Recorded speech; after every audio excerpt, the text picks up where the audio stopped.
So Jake, one of the last features I would really like to talk about is the TBI features for the Advanced Series X. I love the TBI feature. So what is that exactly? So the TBI feature is one of the newer features of the actual Advanced X Series O monitors. The purpose behind it is how do we actually track trends and how a patient's doing in that TBI incident, that traumatic brain injury incident, right? So we're focusing on realistically 3 things. Okay. What are 3 things we're looking at, David? What are those 3 things? So we're looking at what are the 3 things that are going to affect perfusion to the brain. Correct. So we're looking at blood pressure, CO2, and then what about the ventilations? Right. Are we doing that properly? Right. So we have an option, a feature on this monitor where we can really isolate those 3 things, track trends and how we're doing. Oh, gotcha. It'll tell you, hey, the blood pressure's here. It'll even indicate, hey, there's a problem. You need to adjust. Same thing for respirations.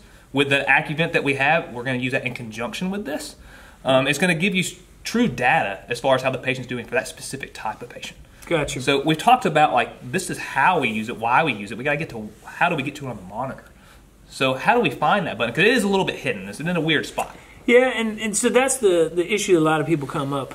You know, you were playing with a minute ago, and you showed the 12 lead button, the CO2. And, of course, that sync button, if it has to be an ALS provider there. But how do we get to the additional screens from there? So if you go to the very bottom button, has an arrow. Select it. You're going to get to the second set of options. There is a third batch of options. It only has 1 button that you could push. The little guy with the bandage on his head, Yep. TBI. Oh, good old TBI, you know, good old hint. So we're going to hit that button. When you hit that button, it's going to display those 3 things that we talked about and how we can monitor those things and adjust. Remember, your patient's going to have to be hooked on the AccuVent, so we're going to have to hook up the blue tube here and that little sensor making sure the light's on. We're actually also have to do the end-tidal CO2, so we have to hook up the end-tidal on this side. And since we got our patient, let's say they're intubated or have the eye gel, we're then going to have to put the side stream device on the top of that. So you're right, we're going to start stacking stuff, but it's for the benefit of the patient. Correct. And then from here, all we're trying to do is what? Keep everything green, happy? So it's going to give you parameters. So for the sake of this, we'll at least give you 1 of them. That's the pulse oximeter. That's your oxygen saturation. It should give you a reading. It might take a second, but it should. And it actually shows you, just on your 2 parameters, looking at it, we don't want it less than 90. Yep.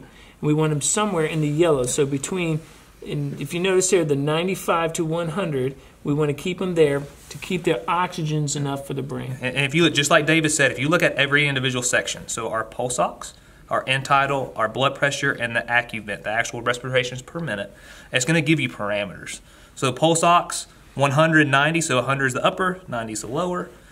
Capnography, 40 to 35, that's your normal range. Blood pressure, 90 to 150, and then obviously the AccuVent that you have established to help you with the assist with the respiratory rates. Because remember, if you have a hypotensive or a hypertensive event, then you can cause more bleeding in the brain or more swelling in the brain.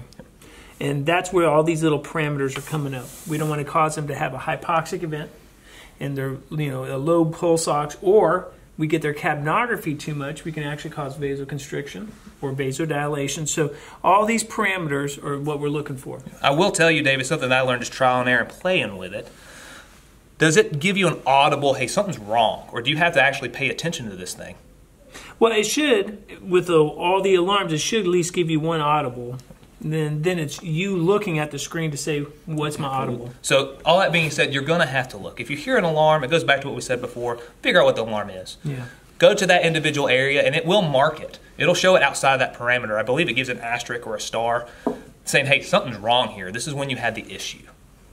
You just got to pay attention and figure out what that alarm is. So you can actually see here, it took a minute to get my actual oxygen saturation established. But if you look, it's actually giving you a reading within that parameter. And each of these is actually set on different parameters. If you notice, the pulse ox is from 0 to 3 minutes. Same thing, 0 to 3 minutes for your end-tidal. Your BP is 0 to 15. So your trends are different because these trends, scientifically, is what's been proven to help improve those TBIs. And we use the word TBI. It could be a stroke patient. That's a form of a TBI. Hey, or the person that was ejected right through the windshield of the car. Yeah. So, I mean, this is very beneficial on anybody who has some sort of brain injury.